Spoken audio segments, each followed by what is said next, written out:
How great was it to see Dave Chappelle on SNL last night, though? Yeah. I feel like I haven't seen Dave Chappelle in a long time.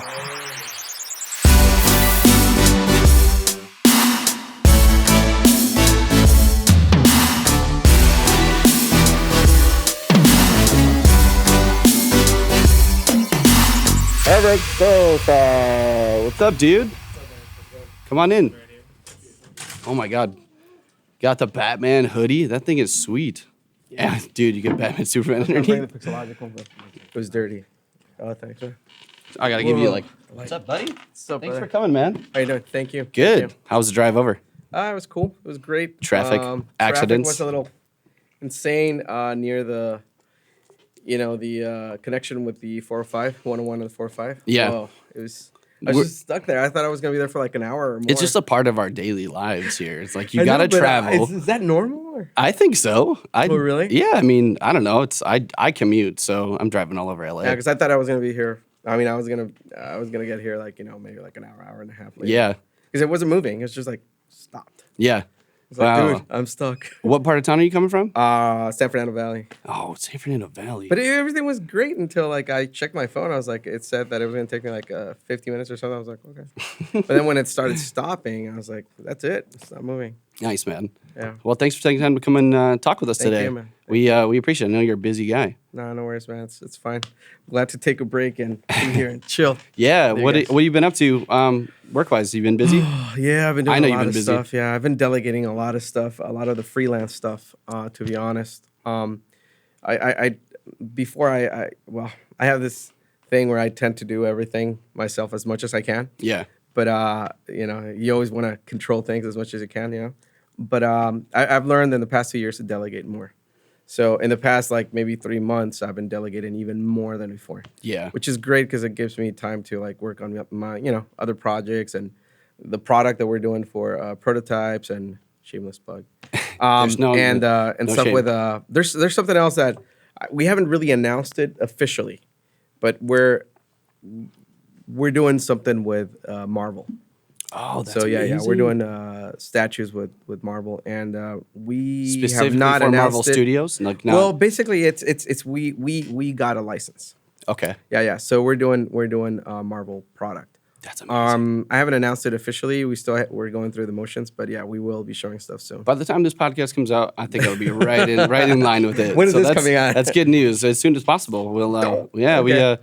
we'll coordinate. We'll schedule with you. It's cool. We'll It's work fine. with you. We'll work with you. Yeah, it's fine. It's fine. But No, not a problem. I guess like to get it started before we get into all of that stuff. If for people that aren't as familiar with the ZBrush community, your background comes from traditional sculpting. Sculpting. Clay sculpting, and actually my first piece was made out of water clay, and I was actually like I think 4.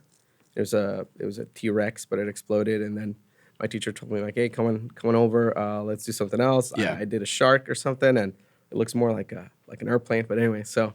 That was the Do you have first pictures of that on the internet? Yeah, I do actually still have the original piece. It's That's still, It's amazing. a little broken, but I still have it right next to my desk, just to kind of remind me to stay humble. So. Yeah, well, that's a good thing. For me, I'm in the reverse of that, where my introduction to 3D art and modeling was ZBrush, and at a really young age, Wow. I didn't play with clay at all. So I did clay.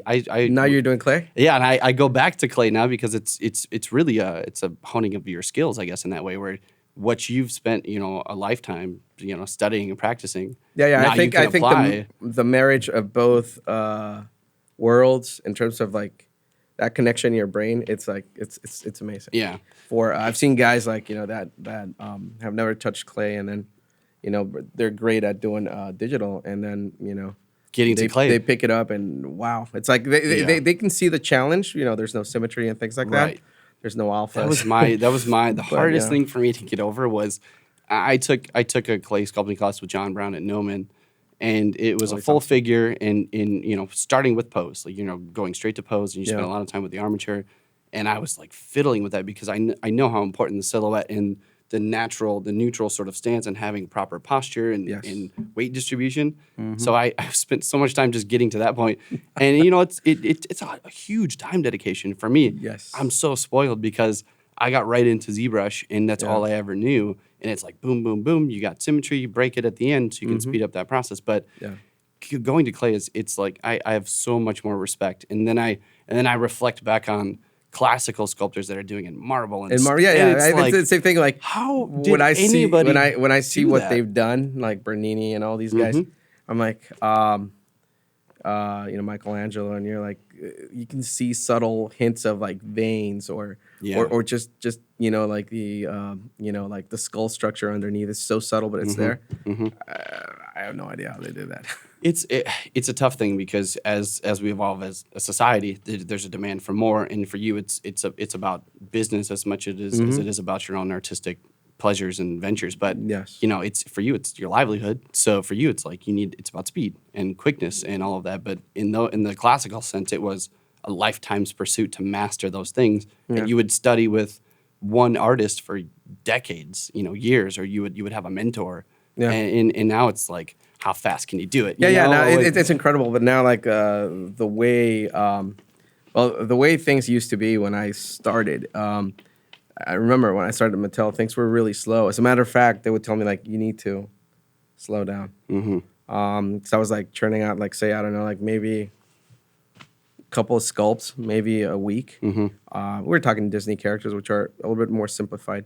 But still, they were saying, like, just take your time and enjoy it. Take a break, go eat a sandwich. They're telling you to do that. They're telling me that. They just thought I was, like, just going too fast.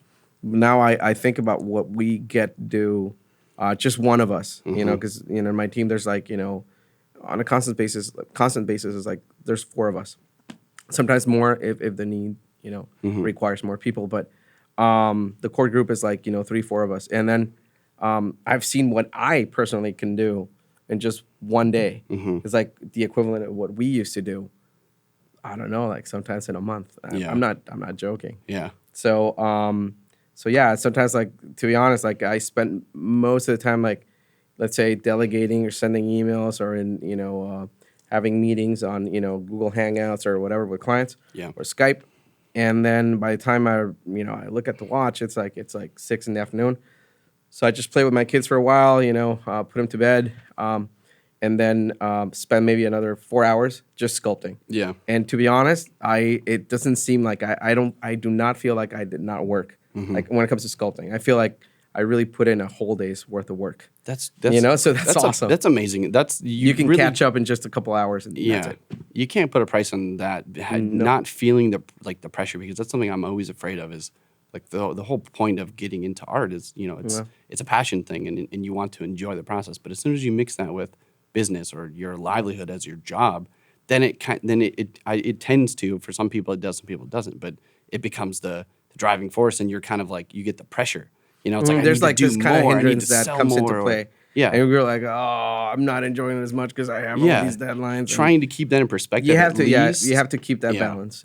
Honestly, I try to enjoy. I mean, honestly, I just if I were just to be sculpting or modeling like a model or something, I'd be enjoying it.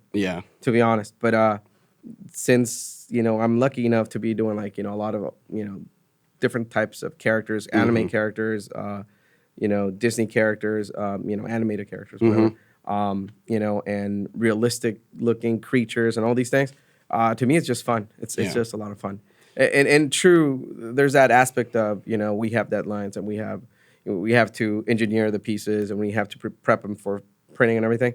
But like I said, that's why I tend to delegate. So whenever something's not as fun, I just delegate.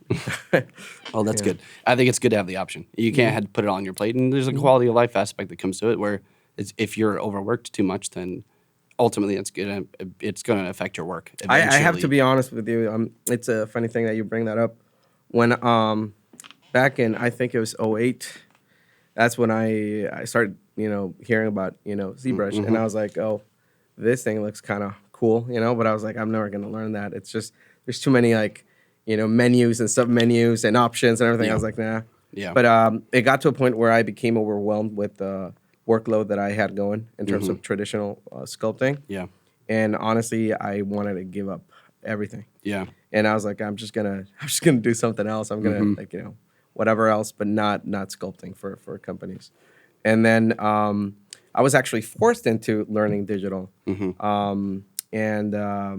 because I basically hurt myself like working so many hours for so many days for so many weeks, and it got to a point where my tendons and my fingers, they were so swollen that I couldn't even like open, turn the knob, in my door. Wow. Like I couldn't even like open the door because it would hurt a lot. Yeah. So I was like, how am I going to, push clay around? And I tried and I couldn't do it. It was Has just that healed painful. up? Do you have? Oh yeah, did you yeah. have to It do healed like surgery, in or- months. No. They told me that I needed surgery, but Yeah. I was lucky enough to do some research, and after going, through different doctors, there was this doctor. I don't know if I can say his name, Jason Song. He's amazing. This Chinese doctor, and he actually he's an acupuncturist, and he said, "Oh, I can fix you. Just give me 15 minutes." Oh wow. And I was Through like, acupuncture. yeah, That's because my neck interesting. was frozen. I couldn't even move my neck for 6 Wow. months. So everybody was saying like surgery, and then this guy fixed me. It was so painful though. But Was he it fixed really? me. Yeah, it was super. they put- every single tendon They're and going muscle, through and they're just finding. yeah, he particular found nerves every that they're single nerve loosening, and or- everything. And it wasn't so much the needles though. That came after. But the first step was like, like he used his knuckles. He And that dug in worked. deep, man. It was painful. Yeah. It was painful. He's like, have you ever passed out during a a session like this, such as this? I was like, Such an extreme- no, I've never. What do you mean? And then he just said, no, it's going to be painful. Feel free to scream. Oh And I was like, wow. feel free to scream. I was like, okay. That's amazing. Yeah.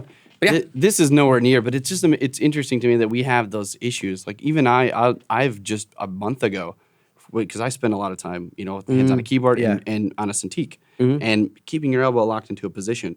I found out that there's a nerve that follows under your elbow that connects, and I lost my two fingers were numb for a month. Yes. And I couldn't the same thing. I couldn't grab a handle or turn the key to unlock my yes, apartment. exactly. It was like I was scared because I was like, I'm young. I shouldn't. I Yeah, should and be then, able to and then heal from they these start getting things. like really numb. Yeah, Constantly. Yeah. it's what it was, and it's completely gone, and I have full mobility again. But it was because when I just did some research and I found out locking your elbow onto like a chair, That's it really bad. forces that nerve down. So it was like all you got to do is extend your hands out, extend them. keep the the blood flowing, And then take a break he told me like every 20 minutes, just take a break. yeah. Just go for a walk or do something. That's I'm like, interesting. okay. Well, it's So, good. It's good that I did. you're healing up, and it's better for Well, you. I'm now. already healed up, but this was like back in, I think, 2009 maybe. Okay. When this happened. So you've had some And time then to- that's when I was like, what am I gonna do to like earn a living? Interesting. So I'm like, oh yeah, Ryan Kingsline. I heard of him. He teaches the digital stuff. I'm like, oh, okay. And then he's like, yeah, intro to ZBrush. And I was like, Yeah. okay, cool. So I picked it up and I was like, wow, no pain. wow. And that's when I realized I got to do this. Yeah. So I started like kind of doing like a hybrid thing where I would do like the basic shapes in 3D because I couldn't really control the software. And then we got a 3D printer. And then I would just print them and then transfer them to wax and still like, as I got better, started cleaning them up in wax and everything. Right. But then as I healed up completely, I was like, oh, I really need to dive into this. And that's when I started collaborating with other people and everything. And then we had no need for the traditional element or the last stage of like cleanup and wax or anything. Yeah, as far At as all. like your background, I mean, you guys, I've got just a list of and all of these companies are amazing. The bigger ones, Mattel Toys, Hasbro, Sideshow Collectibles, DC Collectibles as well. DC Collectibles, DC Direct, Bowen Designs. You're working with Bowen other Designs, artists yeah. as well. I mean, the list goes on and on. Funko, who they were a sponsor at the ZBrush Summit. Yeah, and they're awesome. All these amazing toy companies, and you guys at some point though, you were working with them, working in clay. And, Yeah. and since then, you've transitioned to doing Clay all and of wax, that in actually. digital. Mostly wax. It was just like, wax. yeah, mostly wax. At one point, just we were a lot of using. wax. Did you ever use Sculpey, or was it always wax? Yeah, I usually, to be honest, use Sculpey. Mm-hmm. So then I would just rough something out really quick Yeah. and bake it, do a quick mold, Mm-hmm. and then transfer it to wax. Okay. So we would make a quick mold, then open up the mold. It's basically like this putty Yeah. that turns into like it's silicone basically, Mm-hmm. 2-part silicone thing. And then we would cut open the mold, take out the original Sculpey piece, Mm-hmm. clean it up with an air duster just so there's no debris inside and everything. Yeah. Seal it again, and then we just leave this little hole where we would pour the wax, the molten wax. Wait until it cools off, and then you carve, and then use your. It's kind of like my traditional, like my basically how can I say, it's like it's the traditional version of my Cintiq pen. It's the waxer. That's what it is. Yeah. It basically does the same thing. Right. Only with wax, and just grab some wax, and then you can draw and do textures. And right. So whatever. You're laying on top of that. Yeah, you can do whatever. Like, and then you build it up and whatever. connection. But it's a lot slower, way slower. Yeah. So you can't even begin to compete. That's interesting. It's funny that when I first met you, I met you at when me and some coworkers, Paul Gabry and our friend Brian Wade. We were doing Sculpt Club. The Sculpt Club. And at the time, they were looking for the studio space, and they wanted to open up a school. And it's possible those things may still happen. But we were meeting in the backyard, everybody's house, in the backyard. Yeah, I remember. Setting up a table, and some of the guys would be working in clay, and I would just bring my tablet and sculpt in ZBrush, and it's interesting. It's great for us. We're so lucky and fortunate in the LA circuit. Because there's such a tight-knit community. And since I started working at Pixelogic, I was sort of introduced to that through some of the conferences like Monster Palooza and all these really awesome communities of people that have, like you, that have been doing this for so long that I wasn't really aware of. Yeah. We all know the products, the work, the figures, and the statues that you guys are sculpting, but you probably didn't know the people. Yeah, and the people is the most interesting thing because like you have like a Rick Baker, and then you have like all these amazing people there in this conference, and you're just kind of walking the floor, and you kind of feel the love and the passion. Yeah, and it's something I was thinking on my way here. I was driving and I was thinking like, it's so cool that we get to do all these things, like this very podcast, Basically, the community in terms of like the digital community, they're so close to each other. Yeah. And I guess, I don't know if it is because we live in this age where, internet and Facebook and, social media, basically. Yeah. We can connect so easily. And I used to go to this place, I think it's called something Hangouts. I can't remember what it was called. It was like sculpting Hangouts or something. ZBrush Hangouts? Yeah, there you go. ZBrush Hangout guys. Yeah, there you go. Those were really cool. It was just like no filter. You kind of just get together and everybody's having a blast. And then one day I was like sculpting with some guys and I was like, oh, well, what's your name, man? I'm like, oh, my name is Erick. Oh, Erick what? Erick Sosa. Oh, I know you. And then people would just give me their names. I was like, dude, I know your work. I was like, you work for, I don't know, for like Sony and you work for this. And I was like, it was so cool. Just interacting like that. I was like, wow. Social media has changed all of that. Like when we have events like the ZBrush Summit or going to a conference like that, people follow each other through those networks, and you only know them based on their work and whatever limited profile you get from a social media account.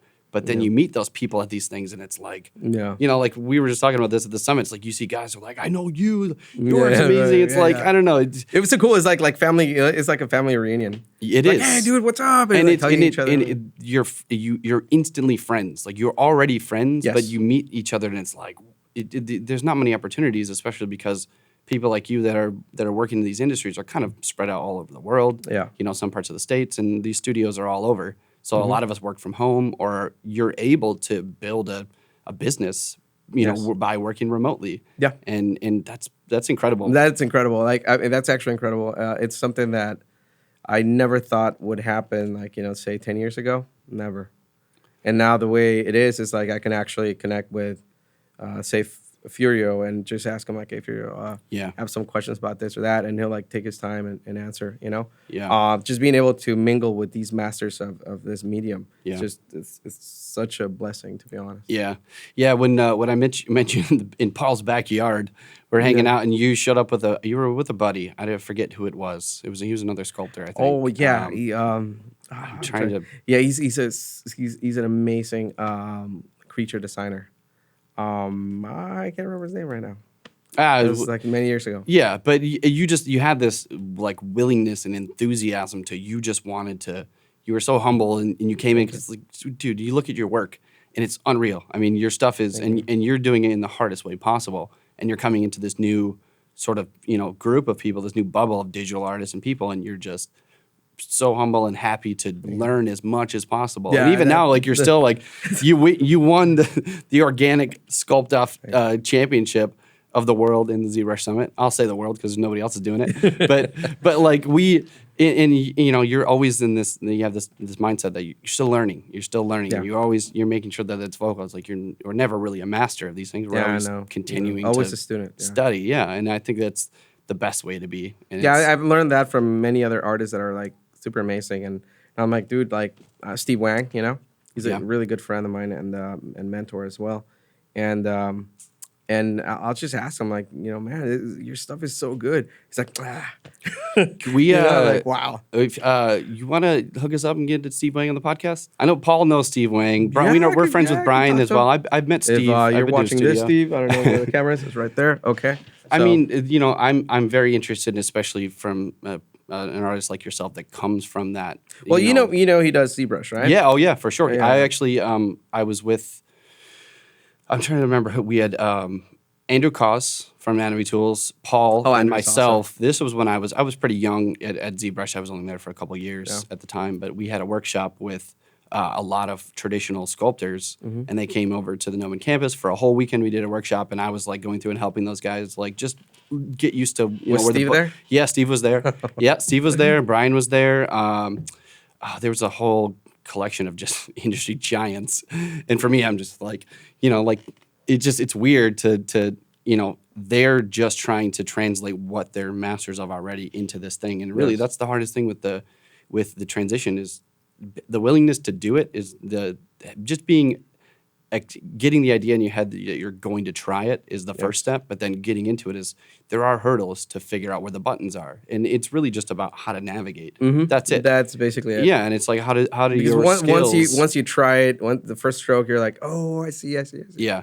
You know, and then it's just all these options basically that can help you, you know, just navigate through the process in a much faster way once you learn, you know, as much as you can, obviously. Yeah. Right? What was that like for you after winning the Sculpt Off, having the belt? We got photos. I still, you know, I look at the belt and I honestly, I have to be really honest. Like, I still don't believe it because like my work is.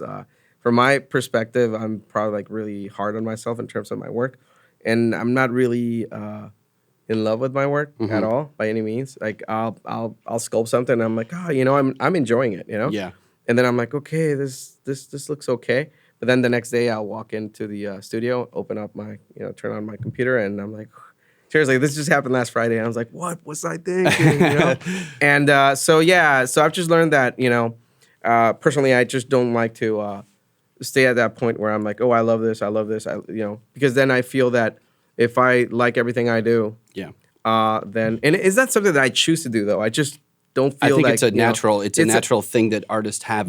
You're never going to be. It's like something pushing you to be better. Yeah, you know. Honestly, you're right. You should never have a completed piece and say, oh, you know what, I did that. That's it. I'm done. I'm the best. I'm the best. I never have to go back and touch that. I don't think I've ever felt that about any sculpt that I've done. It really just comes down to setting a time, you have a time frame or a deadline, or maybe you don't and it's a personal piece. But ultimately, you either A, run out of steam or creative energy, or B, you have to turn it in. And you gotta get it out. Someone once said, right? Who was it that said that, you know, I don't know, a piece of artwork is never finished, it's just like, abandoned? Yeah. So that's basically it. It's true. You're just trying your best to get the most important things in there, and everything else sort of gets, you know, set as secondary priority, and if you can get to it, you do, or if not, you're just like, oh, I'll do it in the next one. So there's like something I was doing on Thursday. I was checking on, because I'm working on some Dragon Ball characters, and just for fun, and I was going through some, you know, older iterations of said characters. Yeah, I was like, oh man, this needs a lot of help. So that's one thing that I do enjoy though, seeing how like I've grown. When I open up an older file, and I'm like, wow, I was so wrong. And then, you know, I start like fixing things. But I know a year from now, I'm going to look at that piece that I just worked on last week, and I'm going to go like, well, wow, that could be improved. I would imagine, I just guess sort of trying to get in your head here, but coming from those old techniques to something new, for me, it's anytime I'm presented with a new challenge, if it's artistically, it's almost exciting. It reinvigorates you to start learning something new, and you get feedback from every success that you have, or even every failure, and another success from that. It gives you so much more, you know, positive energy. Yes, exactly. Like this push to keep going. It's like, and Hell yeah, explore that was- more and more and more. That was fun. I want to do that again, and I want to do it again. You wanna keep studying and learning. I open new up techniques. the software, and honestly, I'm always thinking like, okay, what am I gonna do next? What am I gonna learn, this time, or what other new option or new button can I use to like, improve my workflow? But to be honest, like the issue is, and this is, I really want to apologize, but I still feel that Wait, obviously are you gonna say I don't something bad about ZBrush? 'Cause- no. It's actually the other way around. Any feedback is good feedback. No, I just feel that I just feel bad that I have not been able to, put in more time to actually learning more, about the software, because I've tried and I tried. Trust me, man. Sometimes I go to bed at. Well, I was going to bed just recently, to like 2, 3 in the morning. Yeah. I wake up at 5. Yeah. So I don't sleep much, But the truth is that now that I've learned that I need to delegate more and everything, I've noticed that I have more time to do my thing and everything, and some days I don't, not as much. Yeah. But I'm always trying to put in at least 1 hour, 2 hours. Yeah. Just for me to just like do something like that, just Right. something funny, something Experiment and try something. cool, just experiment. Yeah. With new techniques, new buttons. I started like playing with the what's it called, with the increasing the strength of the brushes, or just like tweaking, creating my own brushes. You make custom UIs yet? Or Like you use the standard? No, actually, I do have. When you're getting into custom UIs, that's when I do have a custom you're UI, getting yeah. into it deep. It's because you're pretty- like, I don't want this button to be here. I want it to be over It's here. pretty basic, but Yeah. it's cool. I mean, it works for me. 'Cause Yeah. you have to understand that I have this really traditional background, and I really don't use that many brushes. I just have like maybe like a good. I don't know if that's many or not, but I have like a good maybe 10 brushes. And I that's don't it. know. I mean, I'd say that's Yeah. especially with the elite sculptors out there. I think it's because any modeling package has so many features, so many things, and for you, it's I understand because you only have so much time to dedicate to this thing, to learning this thing, and the core of ZBrush from the beginnings, when it first became prominent in our industry as a hobbyist tool and professional tool, it was. The core of it is the closest thing you could get to sculpting in clay. Yeah. But having additional features like symmetry, Z spheres to block on an armature really quickly, those things were the core. It was very simple. Yes. And then since then we build on top of those things, and everything else that we've done is only to accentuate those core features. Yes. And make other things easier. If you want to do armor, you can use other features that you don't have to go in and sculpt by hand with a brush. But somebody that has your history and your education, or you've put in the sweat, blood, Yeah, and the time and tears, the practice, your translation, it doesn't require you to do too much because of that, I would imagine. Yeah, like- I just feel that with the few brushes that I use, I'm super happy. Obviously, I'm always discovering or watching videos, or I see people like using this new brush. I'm like, whoa, what is that? Yeah. And I try to investigate, but sometimes I'll try it. I'm like, okay, this doesn't work for me, or this works great for me. Right. But the truth is that I do feel a little guilty that I've been doing this for I think maybe full time with ZBrush. I've probably been doing it's probably been 3-4 years maybe, and I just feel that I probably should know more. I just don't have enough hours in the day too. Sure. I think, for me, I have a hard time with, I've never been the kind of person that's attracted to like doing hard surface or mech design. That's right? me, man. Yeah. And I'm in the same boat where I love organic shapes. I love drapery. I like getting in there like hand detail and just putting in the work. Yeah. So I tend to gravitate towards, organic figures that have different shapes, a lot of drapery, clothing, Yeah, me too. That's yeah. what I But so I guess in that sense, just by taking on a project, like I've recently been trying to get more into mechanical design, or at least test the waters and see if I can even do it. Yeah, I got to do You that. know? I mean, I do love mechanical stuff and everything. Yeah. The only thing is that I just have no idea how to do it. There's, So I gotta, there's a school of, there's a education or a way of thinking in mechanical design as far as like functionality goes. You have to sort of switch tracks. Yes. Whereas organic, some of us are more naturally, we gravitate toward those things because we see them in a way differently than another person that does mechanical design. They see all kinds of points of articulation and ways to make a thing move. That's sort of like an engineering aspect. Yeah. And with us, it's I guess it's more fluid because it's organic. Yeah. And with them, it's more, there's it's angular. Yeah, it's, angular. It's is it functional? Does it have just a bunch of stuff on it? Does it look like more it could segments actually, to it, and you have to attack it by segments. And right? Yeah. And there's that's the thing too with there's trends with everything, but I always hate. I used to hate on the whole futuristic honeycomb pattern. Like you have like a mech design. It's like just throw some honeycomb on it and it's futuristic. It's futuristic. You That's know, it. it's like, can we make something else this like the standard? Like, I don't know, let's get creative. That's why like I watch films. I don't know where you draw inspiration from, but I watch, you know, like sci-fi and, you know, fantasy has always been like Me too, our bread and butter. But like you watch a movie like Oblivion, you know, you see a take on where they're using more. It's basic primitives, but it's a lot of triangles and a lot of angles, and it has a different feel to it. Yeah, and it looks beautiful, yet, you know, sci-fi, you know? Yeah. It's not like really, you know, cutting and pasting from other, you know. Exactly. It's trying to break away and separate yourself from things that already exist. Because, I mean, sometimes I get it, like, we have a deadline, you got a video game character, and you got to make it look futuristic. It's like, okay, it's got some armor pieces, but just throw some extra little tertiary detail, throw some honeycomb on it. It looks good now. The director's like, okay, it's futuristic now. Exactly. But I mean, you know, that's the fun part for us is like trying to, as we get, especially with social media, you know, things like ZBC, where people are sharing so many amazing pieces of work. Yeah, it's hard to separate yourself from the rest of the crowd sometimes, and to be a true artist and experiment. Like, you know, you look at our top row on ZBC. It's like when I remember when I first started at Pixelogic. Does it? Well, just because of the quality of work. How amazing Dude, it is. you've been up there. You've been up there. I don't know that I have, but yeah. If you don't know, then I'm sure. I thought we posted maybe one of your pieces, but yeah.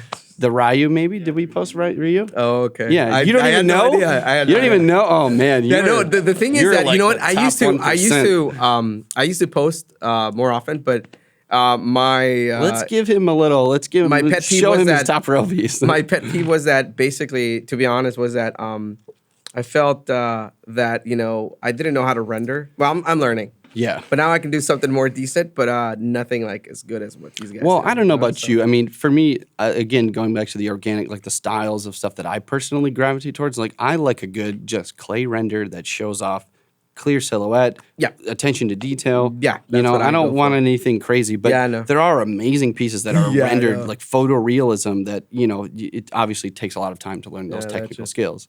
But you can render in ZBrush with, you know, a clay shader and send it to Keyshot and throw a clay shader, throw a little couple point lights in there. And you're good to go. Exactly. Yeah, I've learned all that. Actually, just like this. You know, I mean, I love pieces that black and white or clay shade. I mean, that's just a personal thing. This Deadpool. Awesome. I love. I mean, all of these pieces are amazing. There's no, you know, this is a committee thing. We all as a company. That's a picture right there. That Catwoman. The Catwoman. No, I'm just kidding. No, it looks real though. It does. That was a wonderful post. It's beautiful. But I mean, you get all different types. It's very eclectic in styles, right? Yes. Did you find his post on here? Well, we're still looking at it. I thought it was more recent. Like it would be 1 and 2. I have no idea, to be honest, because I posted like I dumped like all these pictures and then I disappeared for like a year or something. So. Yeah. Well, I guess my only point for that was just there's so much. The quality of work is getting better and better and better. And it leaves. I still think that there's plenty of room for growth and creativity. You want me to tell you something that, you know, sometimes I'm always on Hangouts or you know, basically just Facebook, what's it called, the chat or whatever. I'm talking to friends and like group chats or and we're always talking like, you know, listen, I don't think, this is my personal opinion, I don't think anyone out there yet, I mean, and I say this with all due respect to every single artist out there, has actually unlocked the full potential of the software. Yeah. I don't think so. I think the day people realize this, I mean, some people have come really close, but the day people actually realize this, then they're gonna do miracles. We don't make it easy because we keep putting out every point release. We're putting out new features all the time. Yeah, I know. So you need to catch up, right? It's like, you thought you had it figured out. Well, here's 6 more things. This. Yeah, I know. But I guess that's I guess that is a big thing that we take pride in. You know, us as a company, as a software company, we like to, you know, innovate and create things that that may be used in a certain way, but somebody else might use it in a different way. And it's allowing somebody to have full creative freedom to just make something. Yeah, and you know, that's the cool thing about the software, to be honest, is that how you can approach sculpting this microphone, modeling this microphone from like 100 different ways. I could tell you. I've seen people tell me like, do this way. You can do this way, right? Or you can attack it this way. And I'm like, whoa, shadow box, all that stuff. And you're right. like, oh, okay, right. So that's pretty cool. I teach ZBrush as well, and a lot of students that I will get questions on is like, well, how do I make this? And it's like, well, okay, it comes down to there's no one particular way. There's no right way. There could be a way that might be easier. But at the same time, you could do it in a sculptural way that might end up with the exact same result. Yeah. So it comes down to what it is that you're trying to achieve, how much time you have to do it. Sometimes if you want to do something quicker, you can do it in a different way. But there's so many different ways. So I say it's like you have to really problem solve and really just allow yourself to just make it, just do it. You know? I think that's really cool because it allows you to. It generates this flow. Well, I know we're always talking about the workflow, but that's basically what it is. It allows you like, oh, wait, you can't go this way or something's not working. Okay, let's just go this way. Right. You can adapt, and that's the cool thing about the software. And I'm not saying this because I'm talking to you guys, and you guys, created the software. It's the truth. It's the only software that I use. Yeah. I know some of my guys use other software, but most of the stuff that we do is done in ZBrush now. We can actually produce. A statue, a prototype from just a Dynamesh ball, and basically engineer it, prep it, everything just for printing. So yeah. So you guys, as far as your workflow, I mean, your Dynamesh, you're using Dynamesh. You're in the. I think one of the best ways to be a full creative freedom as an artist because you don't, in a production aspect for film or animation, you're. There's a production pipeline, so eventually that thing has to be repurposed with topology. Yes, exactly. And it's got to be rigged, and it's got to be animated, and then which rendered. is something we right. And you get to say, okay, well, we just need to make this figure. Yes. How big does it have to be? Yeah. And then everything else is like, I'm just going to sculpt it, pose it, and you're good to go. That's exactly it. Yeah. So do you guys? We've done stuff for like don't get me wrong. We've done. Sorry to interrupt. No. We've done stuff for like cinematics and stuff. And there's some other stuff that I can't really talk about right now, but we've done stuff like for the Oculus. And to be honest, it's really cool that to know that you're part of that process, even though we don't do the rigging, we don't do the retopology or any of that stuff.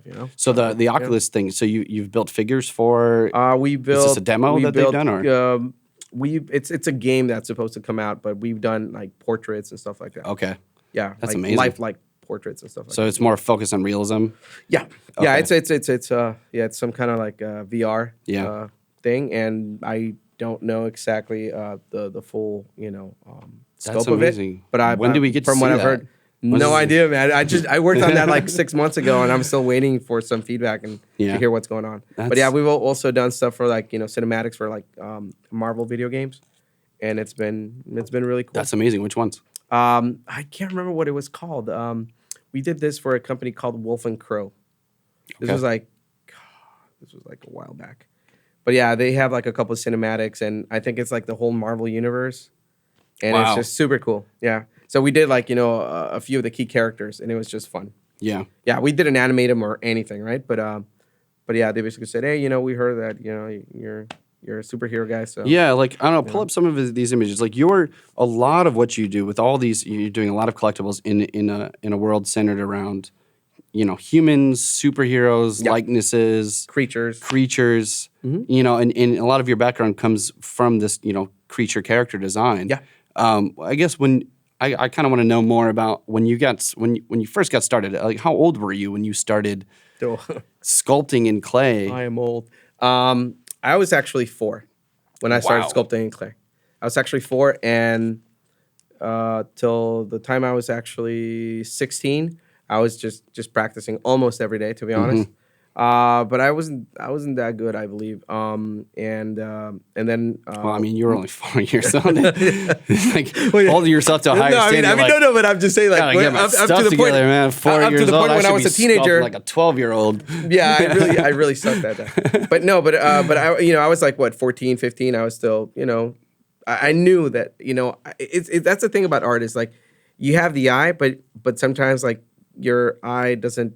There's your mind's eye and the way that you actually see it. Yeah, with your hands. So you don't really output what your mind's eye is seeing. That's one of the hardest things a true master, I think, is a master of. They have that in mind where they're like, I see it this way sometimes, like but I know exactly. And there's those rules that that helps silhouette rules and functionality as far as muscle placement and size Yes, and that is all of true. those things help make it a little bit easier. Yeah. But actually, I became a professional when I was, well, I don't know if I was fully or a full-fledged professional, but I was 16 at the time. I started working at Mattel Toys. So you're getting paid gigs at Mattel. Oh yeah, I was getting. 16. I was full time there. That's during incredible. The summer. Yeah, That's amazing. It was awesome though. It kind of blew my mind. I'm so jealous. Yeah, my friends were like, "Wait. So how much money are you making?" I was like, "Well, I'm making this much an hour," and they were like, "Dude, you you were making the a day coolest- what you we were were the making coolest like in kid in 3 days school. at somewhere else." Yeah. So it was really cool. I was so blessed to be able to have that opportunity. But my art teacher actually got me into Mattel, and she had all these connections. And honestly, I had tried on my own. I had actually gone to this studio. You probably weren't even born, man. How old are you? I'm 30. Okay, so 86, you man. were probably not. You're not. No. Oh, man. Well, yeah, no, you were I was born even already. around? No, you were born. You were born already. This is back in 90, like 92, 93. Yeah. And I remember going to Hanna-Barbera Studios. They're now owned by Warner Brothers, but they used to do all the Scooby-Doo cartoons. I have a cell shaded Yogi Bear Oh yeah, picture of, but with Hanna-Barbera signatures. Awesome. To this day, I don't know if it's worth anything, but It I think I might just want be. to keep it. I might be. I think I want to keep it just because it's eBay. sentimental. Yeah, eBay. No, but yeah, I do remember I actually got to knock at their door, and they basically introduced me to Super Sculpey.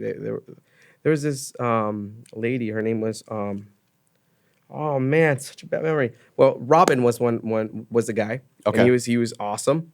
I don't know what he does now. Last time I heard he was doing production or something. I don't know, but he basically went from being a sculptor to big shot. He went guy up to in Hollywood. yeah, okay. Who knows? Yeah. He Art probably director. lives in Malibu or something. Who knows? But anyway, so yeah, they introduced me to Super Sculpey, and that was the first time I actually got, to play with the material and everything. They said, "Oh, you can buy it at any art store and everything," Yeah.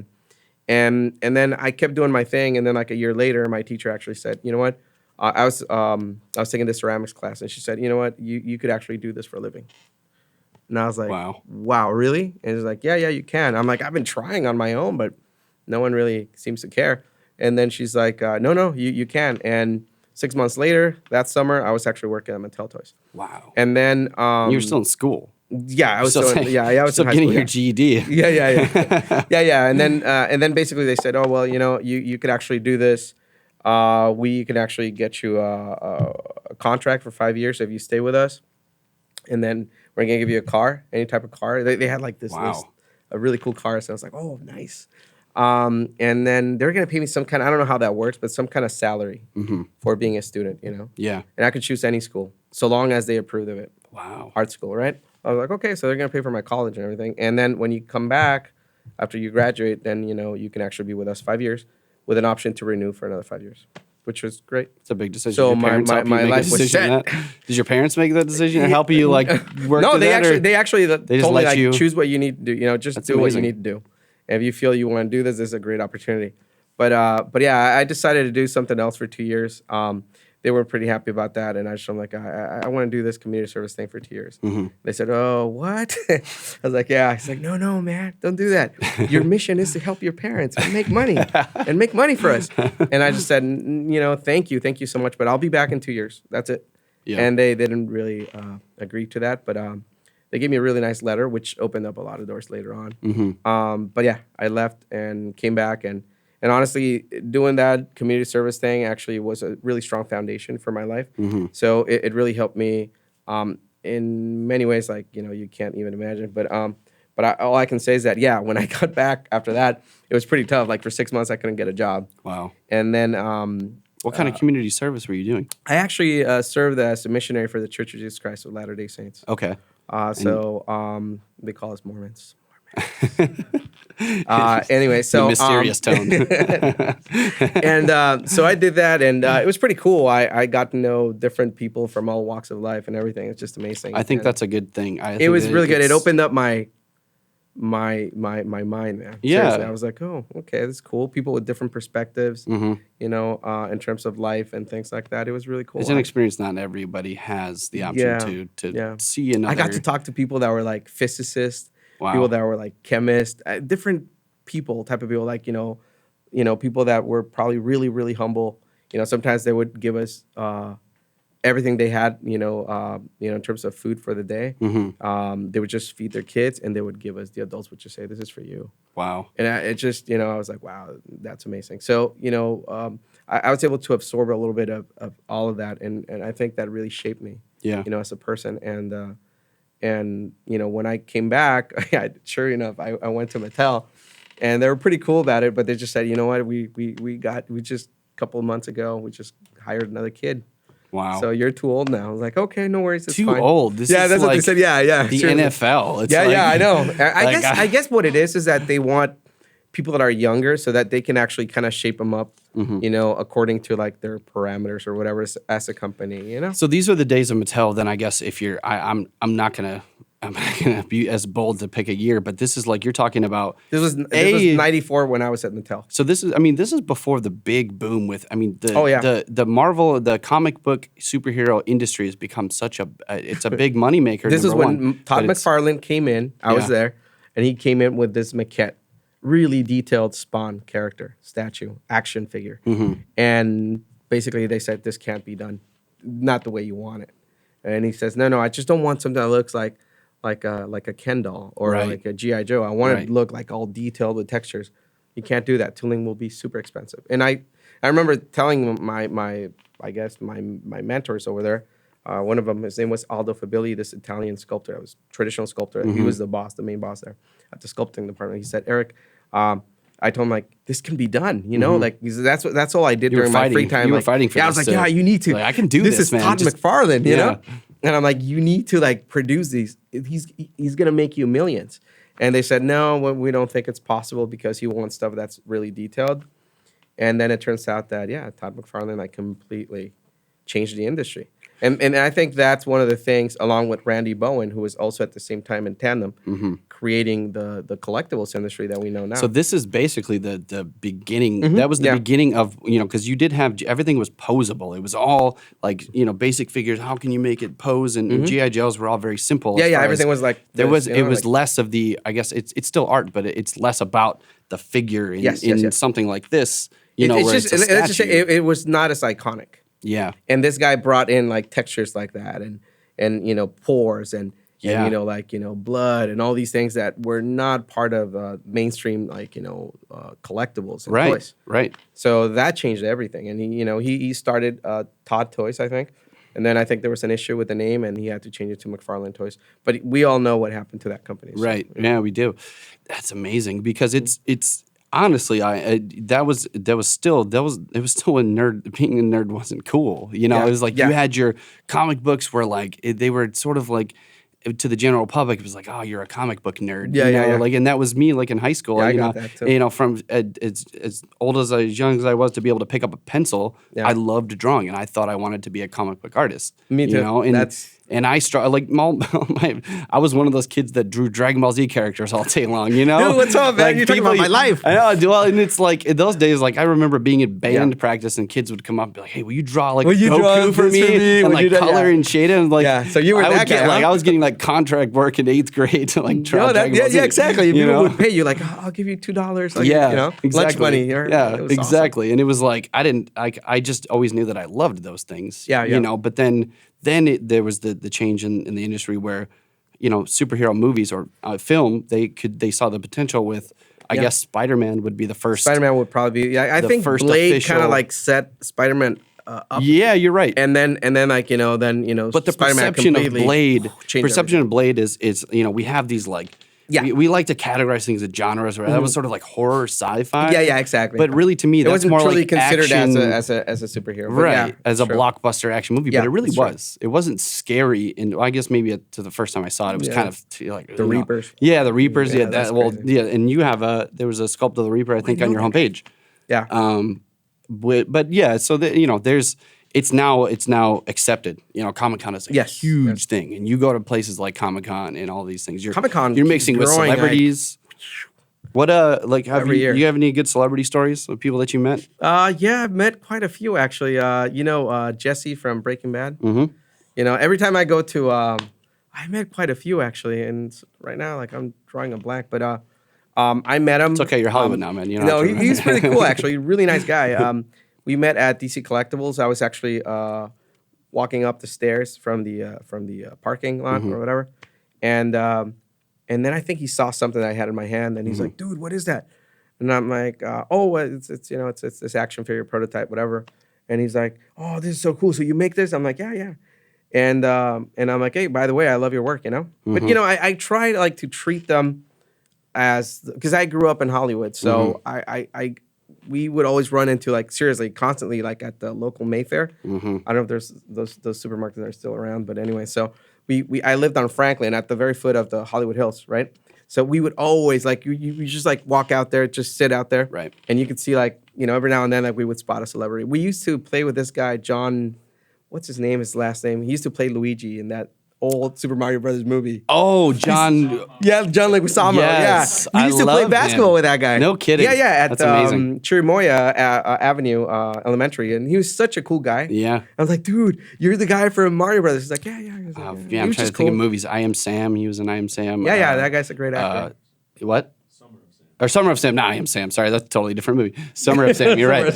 Totally different tones. Yeah, he was really cool. One's Really about a humble serial guy. killer I and- remember he lived on Beechwood Drive.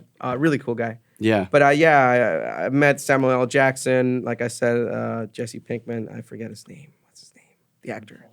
Aaron Paul. Yeah, there Paul. you go, Aaron Paul. Yeah, I think it's, you know, and it's funny, I guess, for them. They're living in this, working in this industry, but also they're fans of artwork too. Yeah, yeah. I was really there's a surprised when ton that of- guy was like, "Whoa," you know. Yeah. And I know Samuel L. Jackson's like really into. Yeah. Because sometimes like we get passes, or you know, I don't know what they're called, like the you know, the people that actually set up or whatever, you know, I forget the term. But basically, you can be behind the scenes, like before everybody, the whole public, general public, you know, walk into Comic-Con. So that's when you see a lot of celebrities walking around. and Yeah. they're giving them tours and whatever.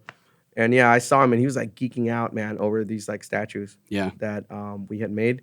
And I'm like, "Oh man, he likes them." But I didn't approach him or anything. I just said, "You know, I love your work." I was like, "Oh yeah, I know." He's like, "That's cool, man. Thank you." And then he just walked away. Did he buy a piece? Huh? Did he buy a piece? No, because this was like behind the doors. Like this was like after Comic-Con was like shut down, I guess, or closed. Okay.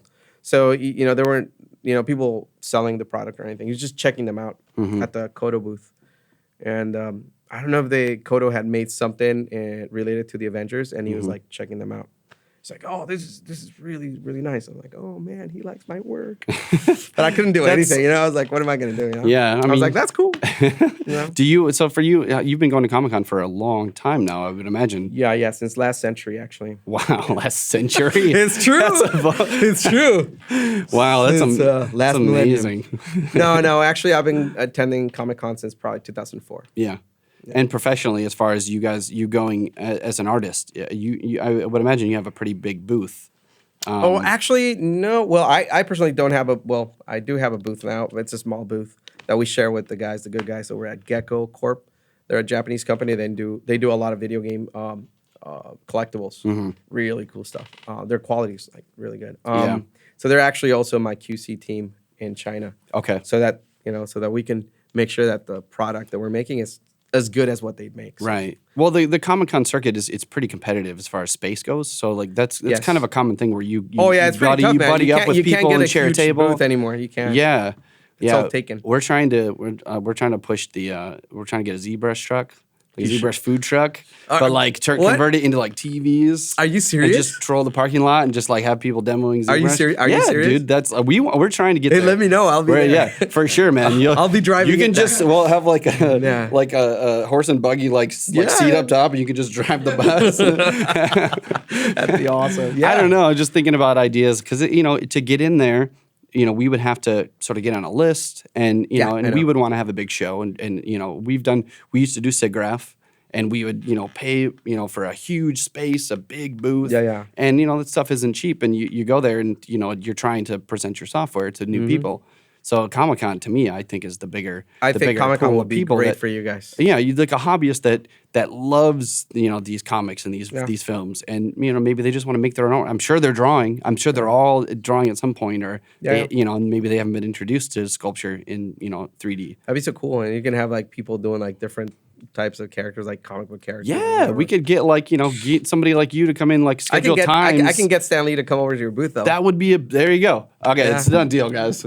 I think we're from this point on. He's super cool, man. He's super awesome. Yeah, that would be amazing. Just something. I just think that having a presence there would be good, beneficial for us. But also, I think it's those people actually would have a want and need for those things. They just don't know what it is. Yeah, that's true. It would be so beneficial for like the community because you might bring in the next wave of artists that might change the industry in the next 10 years. Or well, who's to say? I mean, I got introduced to ZBrush in like the back corner of I was taking like some college class or getting college credit and taking a program in high school. Yeah. And there's like one crazy guy in the back corner that is just using ZBrush and Maya because he wanted to. And I went there to do comic book art, fine arts. Yeah. And I saw what this guy was doing. I was like, I'm just going to do that now, because that just looks cooler. And you're a kid, you don't know, it doesn't matter. You got all the time in the world to waste on sitting in front of a computer for 12 hours a day, But like, you don't know until you see it, And that's the thing is like ZBrush in 3D and the industry itself is used in pretty much everything, everything from toys and collectibles to manufacturing to animated characters, medical industries. Yeah. Yeah, and it's really just it's a matter of, what it is that your focus is. But I try to make my focus everything. Everything. Well, no, that's not true. It's but easier. Yeah, collectibles. I love doing that. But it's really cool that within, like if I kept doing like traditional, which I really don't think I would probably have a job now, to be honest, because most companies don't use traditional sculptors anymore. But let's say even if I were busy doing like traditional stuff. I could never really jump to like doing like models or sculpts or 3D models for say something other than collectibles. To be honest, right? And with this, I've done stuff for like I said, like cinematics. I never thought I would do that. I know we just did something for. Well, I can't talk much about it, but it was something for a company that's pitching something to Pixar. And to be honest, I never thought we'd do that because So just the fact that you're able to do stuff for like apps or different things, there's no way I could have done that with wax. Right. It's just won't happen. Yeah, the way that I look at these different mediums as and there is like the general consensus of like, oh well, you can't, and it's very unfortunate that a clay sculptor in the industry itself and that just in that aspect alone, it's unfortunate that those things kind of go the way of the dodo because we just keep continuing to progress with technology and it's all about speed and in the business aspect. But as an artist, you've never had more.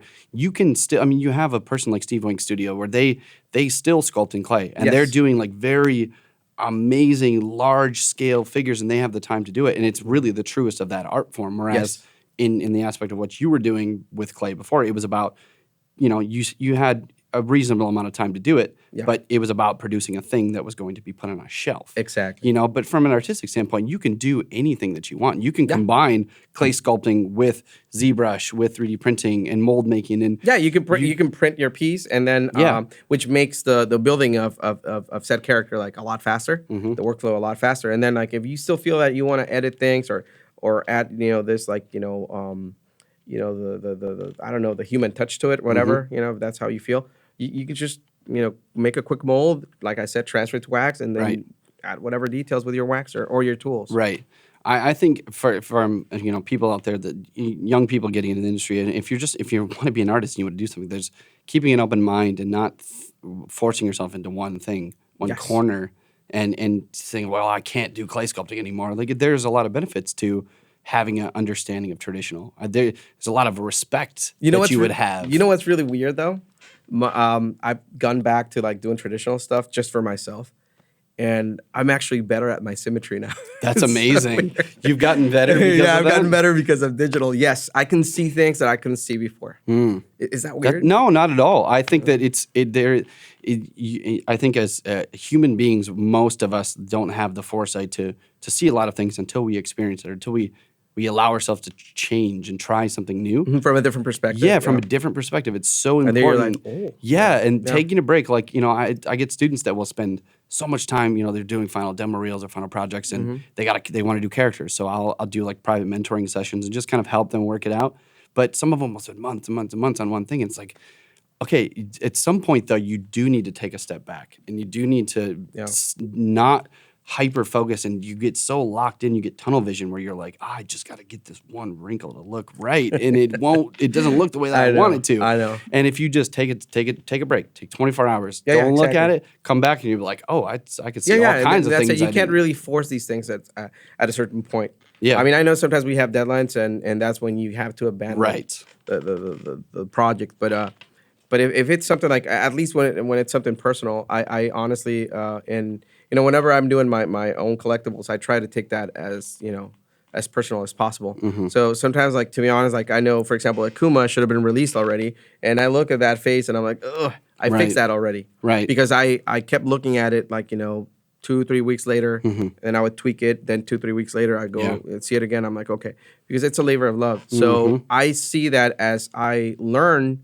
how to use the software better, I can use those skills and go back in time to like an older version of a certain character and improve it. And that's what I'm trying to do, so that when I release the character, it's the best that I can give people. Right. Because if I were to release this model that I did, that one right there in the middle, now I probably wouldn't feel happy. I wouldn't feel like I'm being honest with the clients. Yeah. Yeah, I respect that. I completely understand. But when it comes to like, projects that you have that are due, you can't do that. It's not the same approach. Yeah. There's no way. Yeah, there's a deadline. You got to get it out. So you signed a contract. You said you would do it in this much time. and That's just that's how it. it goes. That's how it goes. You can take those battles, and it's like, it's having the discipline to separate your personal artwork, your personal feelings with business, I guess, in that way, where you now you have time too as well. You have other people to delegate to. So I don't know, maybe do you find time to do your own pieces or things that? Yeah, I've actually that's the thing I couldn't do before. Yeah. I had so many pieces that were incomplete that I would try to sculpt as fast as I could, and then deadlines for like 3-4 months in a row.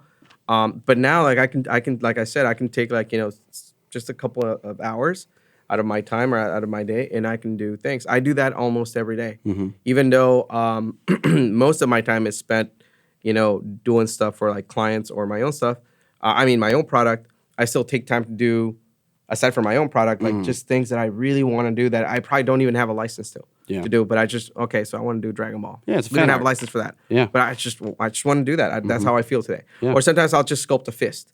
Like that's what I want to do. I just want to do some anatomy studies. That's it. Right. And the software allows me to do that and still not derail from my deadlines. Right. Which is awesome. That's good. Well, that's good. That's what it's meant to do. Really, it's meant to be fluid and easy to use and make the stuff that you want to make. Yeah. It basically, the way I see the software, aside from like all the things that we've discussed, is like it's like a time like a time saver. It does indeed help me have enough time to do, or basically fulfill my duties as an artist, but at the same time, or as a hired artist, I should say. And at the same time, it allows me to have like a little bit of time to like just enjoy myself and do whatever it is that I want to do. Yeah. If I want to sculpt a likeness, if I just saw a movie and I saw this really cool creature or alien, I'm like, I'm going to try to replicate whatever I remember or whatever. And then that's it. And I couldn't do that before. And that's what makes it so fun. I have to be extremely honest. When I had that little accident with my neck and my hands and everything, when I was doing hand sculpting, I got to a point where I was really afraid of walking into my studio. I don't know why. Wow. I was just like, whoa, I can't do this. It's and amazing. I would force myself. Yeah. And now it's like I look forward to like every day, like, at the end of the day, I'm tired and I'm like, okay, I got to rest. Yeah. But the next morning, I have to take the kids to school with my wife. We have breakfast. We go out for a walk. But I can't wait to go back into the studio. That's amazing. And that's awesome That because is I was awesome. losing that. I was burning out. So now it's Well, when as artists, we all have these sort of like frequency where you have creative slumps and things that is true, deter you. But that's a big one where it's like the fear, or maybe not fear, but it's just the build up of those things. And I've had times where I have the same feeling where it's just like you're trying to find the purpose in it all. And find and it really comes down to your happiness while doing it. Yes, exactly. And really just not allowing the pressures, or the fear that maybe you can't do this anymore in your aspect where it's like my arm doesn't my work. arms are not working. What am I going to do? Do what I want to do, and that to me that would be the hardest thing to have to deal with. And I guess for you, it's like you're the true success story. That it was the darkest of times, to be honest. That's... But then when I found out about Ryan, I think it was Facebook. I can't remember. And when I found out about that, I was like, okay, I'm gonna give this guy a call or just send him a message. Yeah. And yeah, that when I saw this video, this like I don't know if he had like this little trailer thing to his class. I was like, whoa, what is this? You know? And then I started asking people and everything. Oh yeah, you should do this. You know, you should try it. You know, there's this software and there's this and this. You need to buy like a tablet and everything. I was like, a tablet. You know, I was not. I was like, what is that? What is that? You know, I don't know. And then the thing is like the disconnect of like, you know, I'm used to drawing on paper, whatever, you know. But then you have the tablet and then you have the screen here. Are you using a tablet and a screen still? Yeah, that's all I use. Oh wow. Yeah, I don't use a Cintiq. I can't do it. Yeah, I you know, I love Cintiqs and I'm actually buying one. Yeah. But I feel that I might get more tired by going like. All right. I think it comes down. And with this, I just go like. It comes down to personal preference. I mean, but it's when I was first getting into everything, I was using a tablet as well. And after a few months, I trained my depth perception was okay. But then I got Cintiqs. And then, like, once I got that and I got accustomed to that, yeah, because then you're doing it again. Yeah, it's an issue, right? Yeah, I know. Like, I don't know. That's the issue I had with the first time, like, with the tablet. And I was like, whoa. Because, you know, I know that they had Cintiqs back in, 5 years ago, obviously. Yeah, but more than that. But I even saw them at the first, I don't know if it was the first summit. Mm-hmm. There was something at the what's it called, in Hollywood on Sunset, that building, the film school. Yeah, film school. That's right. That's I went to that one. I teach part-time there. Oh, that's really cool. Yeah, and they have full Cintiq labs. And it's you know, those places like that, that's, you know, they're very fortunate because not everybody gets a Cintiq. Yeah, you know, not everybody gets access to those things, but they, you know, it's a personal preference. I mean, it's like, this is the thing is, for you transitioning from clay to digital, it's the same aspect where it's like you can do it, but it's just going after you, especially if you spend a lot of time mastering doing one thing. It's like, oh, I got to do it again. And then you go back to that, and you're like, oh. But it's baby steps. It's you know, it's building momentum is everything. You looking at like, oh, I'm never going to be able to be as good as I am in clay as I would be, you know, if I take the time to do digital. But really, you know, slowly working your way into it. I truly believe that it's all about baby steps, and it's progress takes time. That's it. Just practice. I know, like we hear that all the time. You know, like you know, practice makes perfect. Yeah. I don't know if it makes perfect, but it makes better.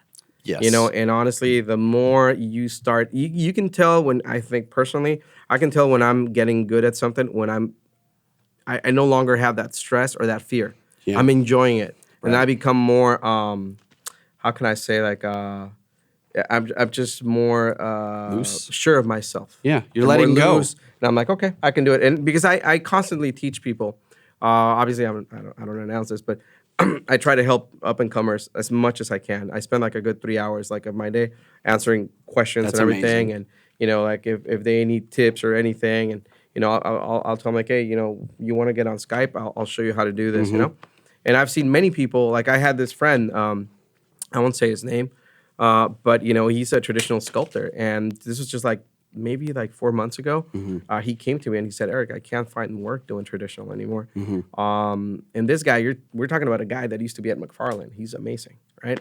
He's great at doing likenesses and anything. He can do anything. And I told him, like, listen, man, why don't we spend, you know, like maybe a couple of days, like for 4 hours each day, and I'll show you how to do digital. Would you like to do that? And he's like, but I don't know it. I barely know how to use Photoshop. I'm like, dude, I'm a caveman. And if I'm telling you that, you know, you can learn it, trust me, you can learn it. So then he said, okay, let's do it. So we you know, he actually got the software. And then he called me and he goes, hey, I'm ready to go. I got because he asked me like, oh, what kind of tablet? And I told him, just get a Cintiq Intuos 5, I think. And he got it and everything. And yeah, sure enough, we spent like maybe 8 hours in a matter of 2 days. Yeah. And by this was like on a Monday. By Tuesday, we were over with a couple of classes. And then seriously, like I answered so many questions. And he took notes and everything. And I told him, like, you know, go to this channel. You know, this guy shows you how to do this and this and that. He's better than me now. Wow. Way better. He can do shoes, which I have no idea how to make. He can do like swords. He can do weapons. I'm like, dude, you got so good. He's like, yeah, man, because this is all I do. Like, I'm like you. I'm not doing like, you know, I'm not working for all these guys, you know, but I'm just focused on this. And anyway, so he got really good. And now, like, like at least he puts out like at least like a couple of characters, portraits, a week. Wow. And I started seeing these updates from him. I'm like, dude, what's going on? And he got really good. Wow. So that's amazing. It's an amazing story. And yeah, I it's think awesome. It's best though for somebody that is, I guess, sort of sympathetic or has gone through that process. You're the best person for that position because you understand it. You can put yourself in their shoes and you're like, I remember what it was like when I had to figure out. And then he was really afraid. He was like, I was actually forced physically to not work, but he was basically being forced by the situation where companies were not hiring him because, he was not doing digital. Yeah. He's like, I'm never going to learn that. And I'm like, dude, give me a couple of days and I promise you, your mind will be blown. Yeah. And it's pretty cool when you're teaching someone and you do it in a way where you feel more confident and you're not like, how do you do this? Yeah. Or what am I supposed to, Dynamesh, or do I do ZRemesher or what? But once you know the steps, the workflow, it's a lot easier to help others. Absolutely. And this guy, like when he saw it, he's like, that's really easy. So I just do this and this and this and this. Right. Like, yeah. Right. And then you start subdividing, whatever. And then, you want to add alphas, you can do this, you can do this. You can approach it this way or this way or this way. Personally, I think just using something like Dynamesh and just using brushes and getting accustomed to the process of pulling something apart, using those core brushes that you like to use, and just sticking to that one thing, and then you can slowly introduce the other things as you go on. Because at first glance, it's like, oh my gosh, there's all these things. What do I start? Yep. But really, starting with just a base, it's just think about taking a ball of clay, and you take Dynamesh, and you just have this thing. Yep. You can drag and drop things on top, or you can just turn that into something else. It's just about what you want to do with that thing. That's actually more important. But no, that's amazing. It's incredible. I think it's probably very inspiring for other people. To hear that it's not the easiest thing to wrap your mind around. But if you just open yourself up to the possibility, it really is not that difficult. Take a weekend and you can make major leaps. Honestly, the only reason why I'm actually starting these two small companies, well, they're still small, but collectibles companies, is because of the medium. Honestly, I could not do that while freelancing because I'm still freelancing, but I'm not doing it full time anymore, and I'm mostly delegating, most of the work. I still do the portraits and like supervise the poses and, anatomy, check things and everything. But I'm delegating more and more. And it's getting to a point where, seriously, like clients, they like this stuff. They're not saying like, oh, this doesn't look like your work, So it's getting to a point where, I think, I'm able to do that. And then at the same time, I'm able to produce my own product. But I also have time, which I didn't before, to like actually travel. Like, next year I'm going to be traveling all over the place. That's amazing. So that's it's giving you the freedom to do that now. Yeah, and before I couldn't do that because I had to be stuck to the studio sculpting, But now it's like I can just take my companion, my Cintiq companion, just do anything, anywhere. So for the people that want to follow you, you have Prototypez Studios, and this is this site's officially up. This is up already. Okay, so and this is all. Eventually, this is going to be your own. Are you developing your own IP, or are you still working? Yeah, we're working right now on creating like a series of creatures. Oh, that's amazing! Creatures. I'm looking forward to that because, cool, man. I've seen you, and I wanted to ask you too for the ZBrush people out there because you're doing likenesses and to some degree, or based on a lot of your work that's up on your site is things that have existed, and you're sort of modeling those with your own style. How do you?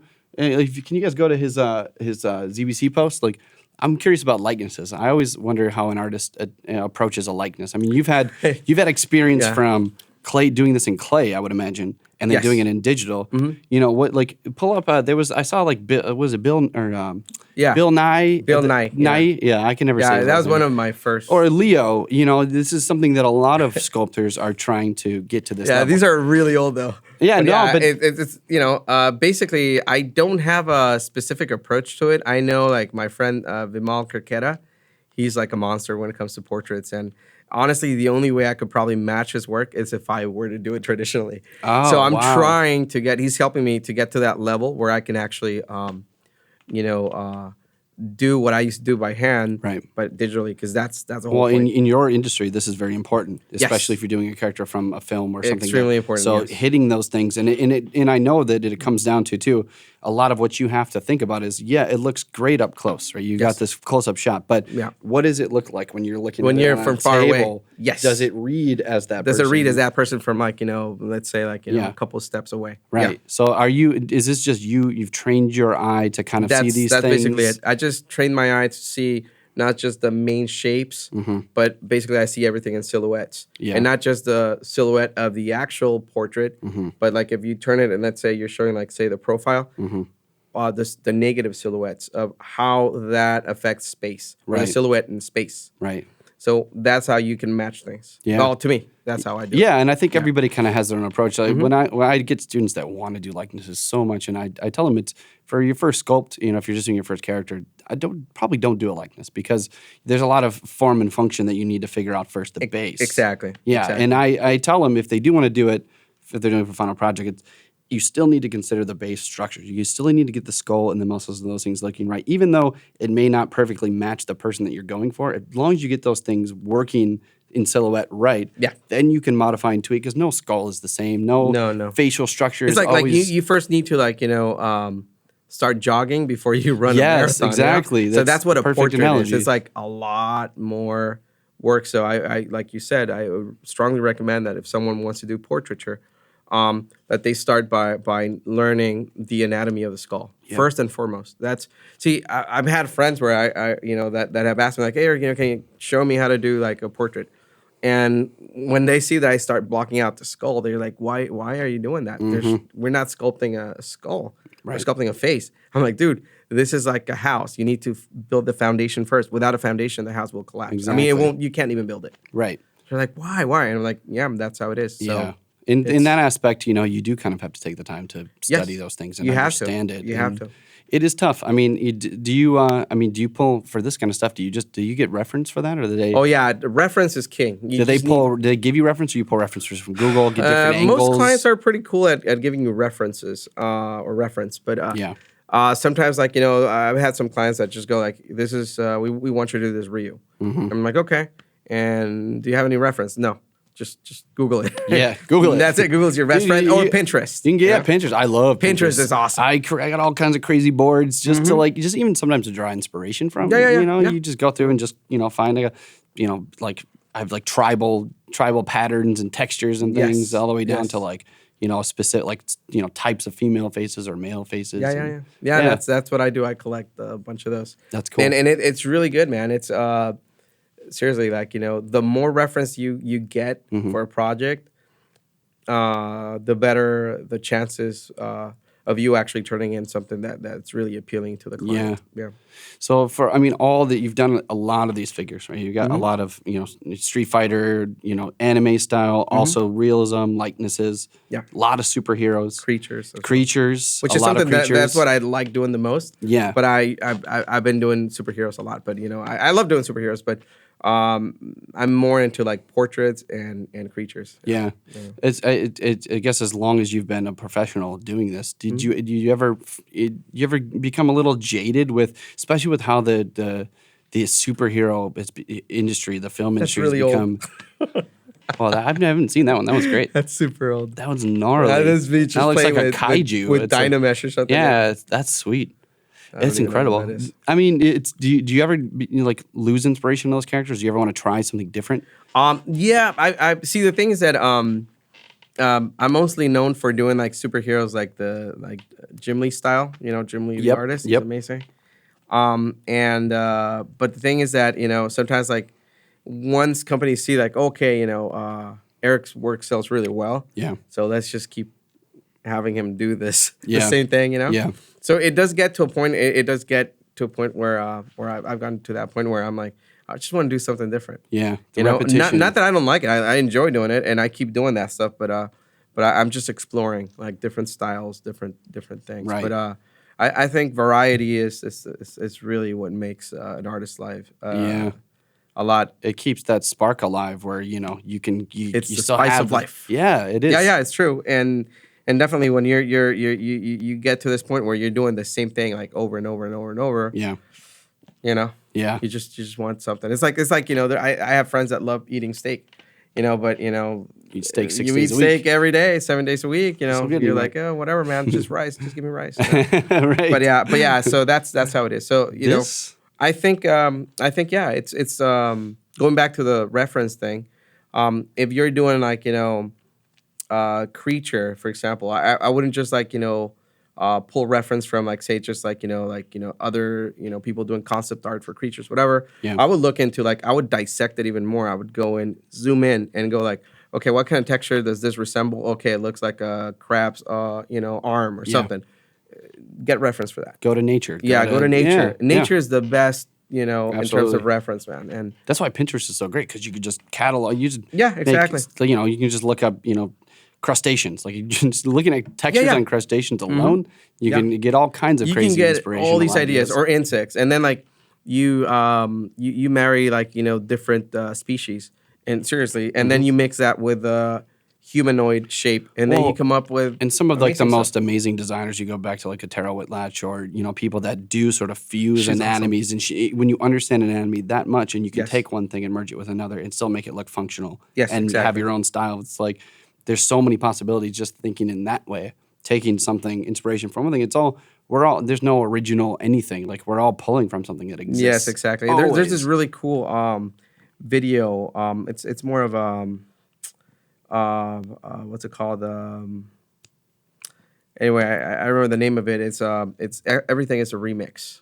It's like a documentary, a little mini documentary. It's beautiful. I recommend that people that are creating their own characters actually watch that video. I'll it's check free. it out. And there's a new version of it now, and actually it shows you that every single thing that's out there in pop culture or anything you want to think of, it's actually basically a remix of something that's already been there for like centuries. Right. I mean, that's the thing. It's like keeping an open mind with like you get a remake of so many superhero movies, and you can have a very negative position on that and say, well, they already. I like the other one. They made it this one, but there is there are benefits sometimes to having those things, and I don't necessarily agree with doing it just for money. But there it's in as far as the movies and things that we watch. Like sometimes I dig like Amazing Spider-Man, the remake, and there's a lot of cool things that come from that we didn't get from the old one. I know, and a different take from a new director, a new cinematographer, or I feel kind of sad that he's gone, but he was cool. I think. Yeah, for sure. The new kid is awesome too. Yeah, don't get me wrong. Yeah, I loved him in Civil War. It was great. Yeah, and I don't know about you, but sometimes I get a little burned out on like they always do the backstories like. Batman, you always get the scene with his parents getting shot. Origin, yeah. It's like I've seen it about 6 times. I was like, I get it. Like I get it. It's tough. It's tough for him. It's like Spider-Man's the same, but they did a really cool thing with Civil War. Is they kind of just like skated over it. Yeah. And they're like, our audience is growing, and they understand those. They know what's going on. They get it. Like they get it. So now it's like, how do we make it different? And he's more quick and witty, and he's got the youthfulness that works for me. I think that's awesome. He's kind of more reminiscent of Ultimate Spider-Man to me in that sense. He's younger and everything, but it's cool. I really did like Amazing Spider-Man though. I think he was really close to like the original Peter Parker. I grew up reading comics. That one was surprisingly nice for me too. When I saw it, I had low expectations, I'll be honest. I try my best to go in with an open mind, but sometimes I just I can't get over a few things. I like the suit on the second one though. The suit was good. A lot better. Yeah, in the Amazing Spider-Man 2. Yeah, too. It was pretty cool. With Electro. Yeah. That was a great one. I love the soundtrack for that. Yeah, it's really cool. I don't know about you, but when I sculpt, I'm a huge movie score fan. Oh, really? Like we at the office we share. Oh, you? It's like let me pull my Spotify playlist. Everything I have here is like scores. We share me and a couple coworkers. We share a playlist on Spotify. Nacho Libre, see? Dude, there you go. That's good. Paul and I used to go to you grew up in Hollywood, Amoeba.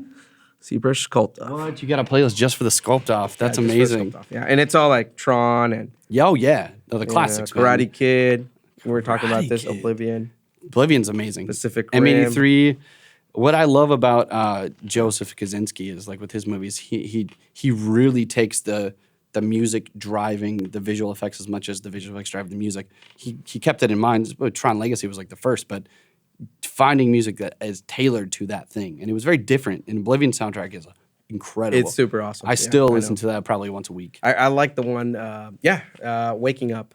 Yeah, Waking Up. That's I one of like my Star favorite Waves. ones. Yeah. Star Waves and Fearful Odds. Fearful Odds. Yeah, is that awesome. one's so good. I have it here on this playlist. Yeah, well, we should just cut the podcast off. We'll play some music. We'll play some do music. some sculpting. We have a Yeah. Pixelogic sculpting playlist where we dump in. There's probably about 10,000 songs in there now. Whoa. And it's on Spotify. Paul and I used to go once a week, and some of the other guys, we'd go to Amoeba Records I used to down go the there street. when I lived in Hollywood. Yeah. And we would go to the soundtrack section where you can get like 3 soundtracks for $5, and they're on Oh, wow. CD. Yeah. So we'd take the CD and we'd rip them on iTunes. We'd share them. Yeah, with we everybody would share else. them. Yeah, I know. Yeah, it's like we have like Scent of a Woman, like all kinds of crazy soundtracks. That's Al really Pacino. cool. Yeah. Pacino. Louis Tucci was here. Hooah! Yeah, Hooah! I remember that movie. But well, I guess as we're winding down here, is there what as far as your company, you have Prototypez Studios. Mm-hmm. What else is coming up for you guys? What do you guys have on the plate? Well, right now we're talking to a company. Actually, I'm meeting with the guys over at Bam Presto. They make a lot of Dragon Ball Z figurines. It's not related to acquiring a license, but I'm going to ask them if there's a way, because we've been talking to, I forget what's the name of the company. They're in Texas. They own the rights to Dragon Ball. Here. They're the ones that actually, I mean, you see them when you watch the cartoon, you see them at the end. Funimation, there you go. Funimation. Nice. Yeah. So Kyle for the win. We've been talking. Thank you, Kyle. We've been talking to them for a while. Thank you, Kyle. Thank you. Yeah, I know, seriously. And yeah, for sure. It's they said we could talk about it at the beginning of 2017. So yeah, we really, that's something I would just do that for free. To be honest, I love Dragon Ball more than anything. That dude. I mean, I love Street Fighter. I grew up with that, and that's what got me into Mattel toys. Yeah. Sculpting that stuff, but and DC Comics and Marvel, but which I still can't believe that we got a Marvel license, because it's so That's tough. incredible. It's Congratulations to you incredible. guys. Thank you. You guys are gonna rock You'll be it. seeing next stuff. You'll be seeing a lot of stuff next year. I mean, I can't wait. Yeah, I cool think that's stuff. going to be fantastic for you guys. I really wish I Opening could up show a- you guys what I have. But I Come on, can't. we'll just turn the cameras off and Yeah, we'll get it right now. Yeah, well, maybe we can What do that. and then as far as think there's any chance that we could you might get cherry picked into the visual effects video games industry as a character artist? Any What- possibilities of you moving on from toys and collectibles? Actually, just I so could you see know- you being a don't great know. character designer for film. I you don't, know? I don't, yeah, that'd be so cool. I want to do that for the longest time, but I don't know. Because I think the focus on these two things, it's going to be like make it a little tough. But I think if we keep delegating, because that's the idea. I don't intend on doing these because I already have all the characters done. For like say the next 3 years. Yeah. So all I would need is someone to help me post, tweak the anatomy, and whatever. Right, because you're going through production where you have to Yeah. 3D print, Yeah, molds, exactly, and everything. key Yeah. everything Mhm. out. Yeah, but that I wouldn't do that. I would just supervise it, but I wouldn't Yeah. do that. All I get to do personally would be, aside from creating the original characters for each character, the original 3D models, would be to do QC in China. But and I have to, because I'm going to China in the next 3 weeks just to make sure that this guy looks cool. So when people get it, in March when it I ships think it out, looks pretty cool. yeah. And then I guess some people at the Sculpt Off, they actually won a few of these. We yeah, gave away a few we of these. did. Yep. So we're gonna make sure that they get something really cool. I'm Nice. actually inspecting every single one of them. There's incredible. like 800 of them, so I'm inspecting everything. Wow, in, you're in a going week. through and looking at every single one, just to make sure that everything's perfect, That's and good. writing notes and everything. But yeah, That's but I wouldn't do it any other way. To be honest, I just can't. Yeah, but the thing is that I was gonna say something. Yeah, actually, I got an email, but then again, I know a couple of my friends did too. And it's funny because they were at Sculpt Off as well. wink, From wink. Naughty Dog. Yeah, we know those guys. Yeah, We love their work. Yeah, and they play their games a They lot. said we like your work. We want you to You would kill over there. So I actually spoke to them. I told him, he's like, send me your demo reel, and I was like, what is that? Demo I heard reel? of that. Here's Demo my reel. webpage. Here's my stuff. Yeah, here's this. This is what I do. And to be honest, like a lot of companies tell me, like, send me your portfolio or send me your resume. And I'm like, I don't It's work kinda- that way. you've It's just been like doing word of this mouth for so and I'm long. like, but yeah, sure, here it is. Yeah. Yeah. But they were pretty gracious, and they said, well, you don't have a demo reel. Just and I told them, like, I just work in collectibles. I'm just a sculptor. Yeah. And she said, okay, it's awesome. And I'm like, and I can't work on site. Off site would be great. Otherwise, I can't do it. Right. And she's like, okay, just send us your. I'm like, awesome. That would be perfect. The perfect So we'll marriage see. between the two because Yeah. their games cinematically, it's storytelling wise, which is what I appreciate so much in video game Last world. of Us. The Last of Us blew my mind. I Yeah. played it like 4 times through. What? Yeah. I haven't played it. I've Oh my only got gosh, to that dude. I'll point let you where borrow it if you want it. I've Give you my gotten- PlayStation just because I love to talk about it Yeah, with yeah, yeah. people.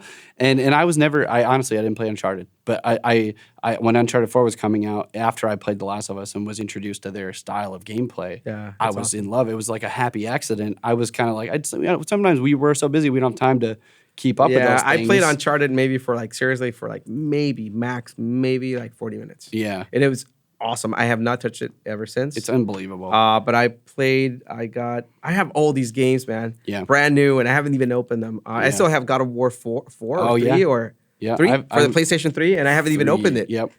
Someday, I someday. know, But someday, man. The Last of Us, it was like I fell in love with the story. It's a different sort of feeling when you're playing I Uncharted see. and The Last of Us, but they have such an appreciation for the art and the just the beauty in a The game. detail. The It's just detail amazing, is yeah. so. And your quality work would. Oh, that'd be Definitely awesome. be nice. I would love to do that, you know? Yeah, but I look forward to seeing what you guys have in store for you because you're a Thank rock you. star and it's Nah, man. we're No, I'm we're, just- we're very I'm just a thankful. regular guy. Well, yeah. Well, yeah. You're just I'm just a guy. I just love I'm doing just a what I guy. do. I'm That's just it. one of these guys.